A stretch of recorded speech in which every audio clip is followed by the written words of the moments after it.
Бехбебейдің жоғын пайдаланып, Фарида барлық жерді іздеп, сейфті тапқаннан кейін оны ашпақ болады. Бірақ сол мезетте Бехбебей кіріп қалып, Фарида сырғасын іздеп жатқан болып өтіріктен алдай салады. Анамның берген сыйлығы еді, өте қымбат деп екеуі сырға іздеп кетеді. Сырғаны тауып, Бехбебей Фаридаға бергеннен кейін құлағына тағып алып, Бехбебей еш нәрсені сезбей екеулері кабинеттен қайта шығып кетеді. Үйіне қайтып бара жатқан Назиб әкейді үш бұзақы жолын кес-кестейді. Жол, ақшаңды бер, әйтпесе сені өлтіреміз деп оны қорқытады. Назиб әкейде, балалар, мені жіберіңдер, ақшам жоқ дегеніне қарамастан, әмиянын алып, ішін қарағанда іші бос болып, әмиянды лақтырып жібергенде, ішіндегі балаларының Назиф немересінің суреті шашылып қалады. Белген Махирға, ертең сағат кешкі 10-ға дейін саған уақыт беремін. Сол уақытқа дейін менің құжаттарымды әкеп бересің. Әйтпесе сен туралы барлық шындықты анау баскесерлерге айтамын деп. Саған берген сөзімде тұрамын. Бомба қойған адамды да, оны қойдырған адамды да тауып беремін деп айтады. Әйтеуір осы Белген Махирға келе береді, өстірген бір нәрселер сылтауратып әйтеуір. Назиб әке шашылып қалған суреттерді жинап жатқанда, әлгі үш бұзақы тағы нең бар деп Назиб әкейдің қолындағы алтын жүзікті көріп қалып, соны ала бастайды. Назиб әкейді бермеймін деп қолын жұмып алған кезде, ана үшкесер, бермесең қолыңды кесеміз деп Назиб әкейде кес дейді. Бұларды байқап қалған бір кісі жүгіріп барып, қара нағашы қайда деп іздеп Османдарға барлығын жеткізеді. Османдар естіп жүгіріп бара жатады. Жұдырығын ашпағаннан кейін саусақтарын пышақпен тіліп жібереді. Назиб әкей ауырсынып қолын ашқан кезде, ана албастылар оның саусағындағы сақинаны алып мәз болып жатады. Сөйтеді де Назиб әкейді жалғыз өзін тастап кетеді. Негізі ол сақина Сәфия ананың жалғыз көзі еді. Сақинадан айырылған Назиб әкей өте өкінішті халге түсіп жылап жатады. Османдар жүгіріп келіп, Назиб әкейдің жылап отқан халін көреді. Сөйтіп Махирға жүгіріп кетеді Осман. Махирға келіп болған жағдайды айтады, бірақ оның ізіне неге екенін белгісіз Белген де жүгіріп барады. Өйткені Белген барлығын білу керек қой. Махир келіп, әке не болды дегенде, Назиб әкей ештеңе болмады деп кетіп қалады. Махир жаңағы бұзақыларды іздестіру үшін жан-жақтан іздей бастайды. Белген де көмегім керек па деп, Махир жоқ өзім тауып аламын деп Белген кетіп қалады. Кешкі ас ішуге кіріседі. Дастарханда дым жоқ екен. Біздің столымыздың аяғы сынайын деп тұрады үстіндегі заттардан. Сөйтіп Фарида да қыздарыңыз өзгеріпті де бәрі бір-біріне сыпайылық танытып әңгіме айтып отырады. Махир мен Осман бұзақыларды іздестіріп жүреді. Бір кісі, біреуінің атын естіп қалдым, Фарух деп айқайлаған еді дейді. Сөйтіп олар Фарухты іздеуге шығады. Шайхананың ішіне кіріп, Османды сен сыртта күт деп өзі кіріп кетеді. Сөйтіп ішке кіріп, Фарух кім деп айқайлаған кезде ешкім жауап бермей қояды.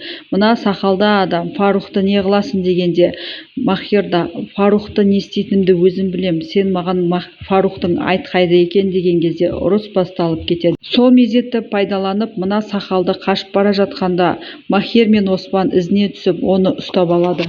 Оның қолын сындырамын деп Махир қорқытып, ол қала сыртындағы ескі бір үйлерде деп Махир сонда барады. Сөйтсе әлгі бұзақы барлық ұлға ұрланған заттарды сонда жасырып, сол жерде отырады екен. Ішке кіріп, үлкен кісіден ұрлап алған алтын сақина қайда деген кезде әлгі үшеу өздерінше қоқаңдайды. Махир да қарап тұрмай бәрінің быт-шытын шығарады. Сөйтіп біреуінің қолын қайырып, сақина қайда деп қолындағы сақинаны алып, саусақтарын сындырып жібереді. Ал алдын Осман полицияға хабарлап Ясинге айтып қойған еді.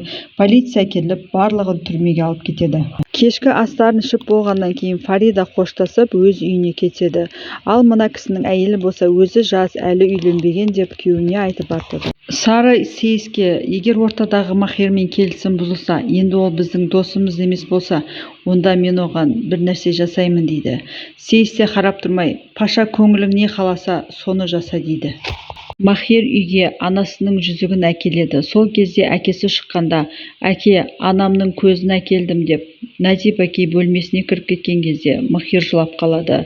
Түрмеде мына бұзақылар бізді жіберіңдер деп ойбайласып жатады.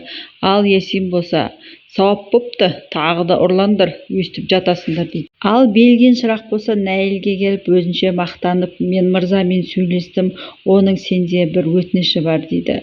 Анау студентті оқудан қуып жіберген екенсің, соны қайта алдырсын деп жатыр дейді.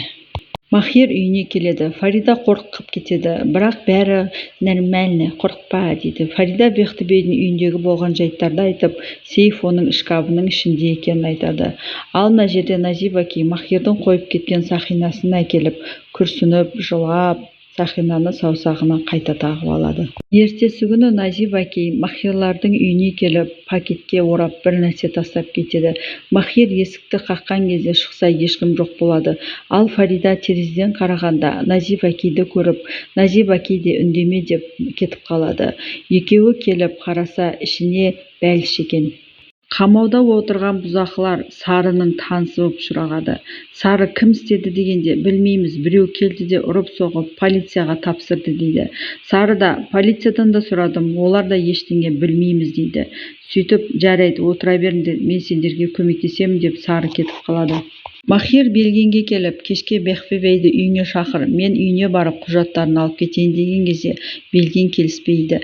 Ой деп Махир кетіп қалады. Содан кейін Наил хабарласады да, мен ректормен сөйлестім, ана студентті қайтадан оқуға алатын болды, бар да мырзаңа айт дейді.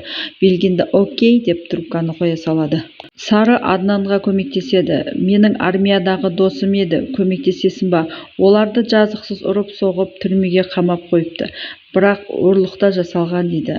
Ал Аднан болса, жарайды, бір амалын табамын деп көмектесуге келіседі. Айтенушканың бұрындағы арманы орындалып, өлең жазады. Жүсіп оған не үшін көмектесіп жүр екен, интересно.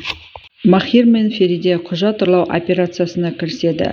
Фарида өтірікте машинасы бұзылып қалған болып, күзетті алып кетеді. Мехмет сайын Неждетпен кездесіп, оның шаруасын тындырғанын айтады. Неждетке рахмет айтып, мен де сізге әрдайым көмекке дайынмын дейді. Кешкі 9:20-да өзінше Белген душқа түсіп, дайындалып, Махирді күтіп отырады. Бехтібейдің үйіне кірген Махир әр іздеп, бер іздеп, таба алмай, әйтеуір кілтті тауып, іштен құжаттарды алып шығады. Махир шыққаннан кейін Бехтібей де үйіне оралады. Үйіне кіріп, барлық жерді қарап шығады. Сейфтің жабық тұрғанын көреді. Кілт орнында тұр екен. Күмәнданбай орнына қайта отырады. Ал Неждет Османды шақырып алып, сенің шаруаңды тындырдым, оқуыңа қайта берсең болады дегенде Осман, мен оқымаймын деп өзінше болады. Махир мен Фарида құжаттарды Сунаға әкеліп, олар оның көшірмесін жасап алады. Махирді 1 минутте артық күтпестен Белген сағат 10-нан 1 минут өткенде үйінен шығып, баскесерлерге барып, мырзалар, менің сіздерге айтар бір маңызды мәселем бар деп атқанда, Махир да келіп, бірақ алдында тұрған күзеттер оны ішке жібермей ұрып жатады. 90-шы бөлімнің соңы. Келесі бөлімде Махир үлгереді ма, я болмаса Белген баскесерлерге Махир туралы барлық шындықты жайып салады ма?